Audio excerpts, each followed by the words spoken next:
People are always so surprised to hear that I get up at 4:45 in the morning most days out of the week. In fact, even on weekends, I wake up way, way early. And they always just go, "What? Why do you do that when you could get 2 extra hours of sleep?" Well, I started my year in my 2018 year, and really when I turned 40, with the vision of wanting to live my life with far more intention than what I had been living in the past. As someone who suffered from burnout multiple times in my very early life, young life, I realized I just was living life in a daze, really. It just wasn't uncommon for me to wake up at the alarm clock, an hour before I actually had to get to work, and then snooze for 15 minutes, then snooze for another 15 minutes, and then be in a mad-ass panic to get to work. And of course, how my day unfolded ended up being a mad dash panic throughout the day. And that's actually part of the reason why I've burned out so many times, is because I'm just rushing to get to my next appointment, to get the next thing done. It's just time, and just pushing through. And I just thought, that's got to stop. There's got to be something different. So I, quickly learned that a lot of the most famous people, like Oprah Winfrey, for example, who a lot of us admire, really had started a early morning practice to really wake up with more intention and less hustle in their life. And so I read this book, The Miracle Morning, which you may have heard of, and I read that, and it just sort of, that was it for me.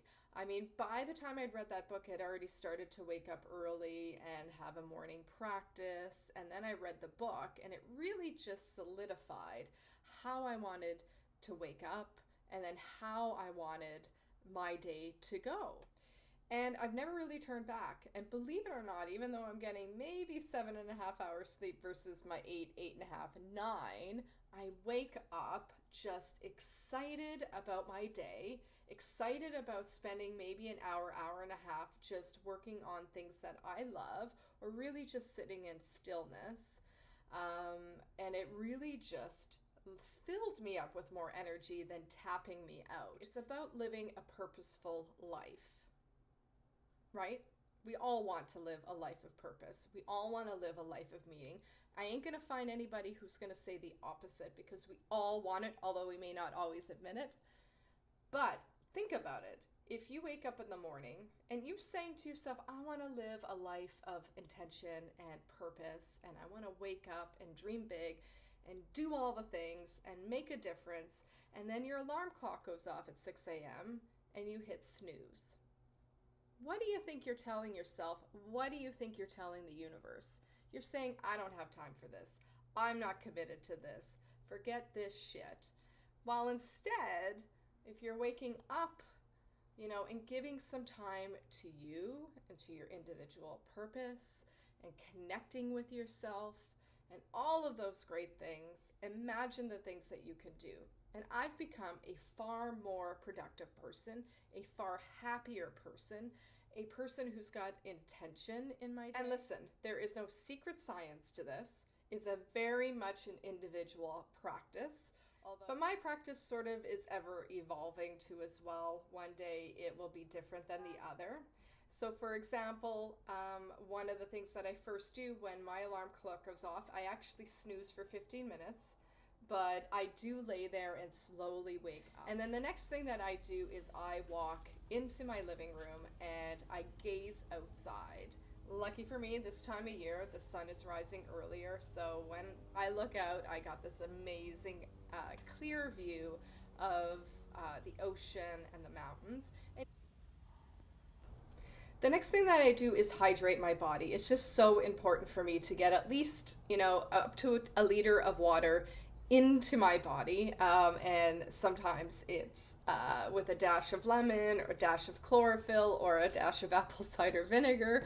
Depends on the day, but it's super important for me to hydrate and to cleanse my body. Depending on the day and depending on the week, I will often sit in meditation. And to be honest, that ebbs and flows for me.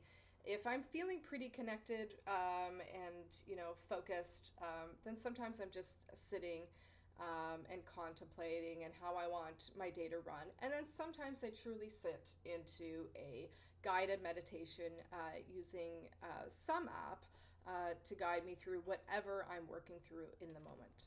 And then if I'm working through some big stuff, then sometimes I will journal. And sometimes it's just a free flow, whatever is working on my mind. And other times I use journaling prompts to sort of help me through, especially if I'm stuck with something. And the beauty of writing in the morning is that, and sometimes they call it a brain dump, when your brain is sort of fresh, it's a great way to just dump it all on the table and then leave it. I hope that you found that helpful. And I hope that you give it a try. And the best way to try, going cold turkey, I guess, is maybe not the best approach, especially if you're not typically an early morning riser, but start by waking up 50 minutes early this week and see how that goes. Take that 50 minutes to slowly arise, check in how you're feeling, maybe set a positive intention for the day, or maybe that's making a nourishing breakfast with the quiet of the house. Let me know how that goes. Leave me a comment below and be sure to subscribe to my YouTube channel as well. And you can always find me on social media on Instagram, and my handle is Balance by Julie, and I'm also found on Facebook with Julie Pekarsky Nutrition.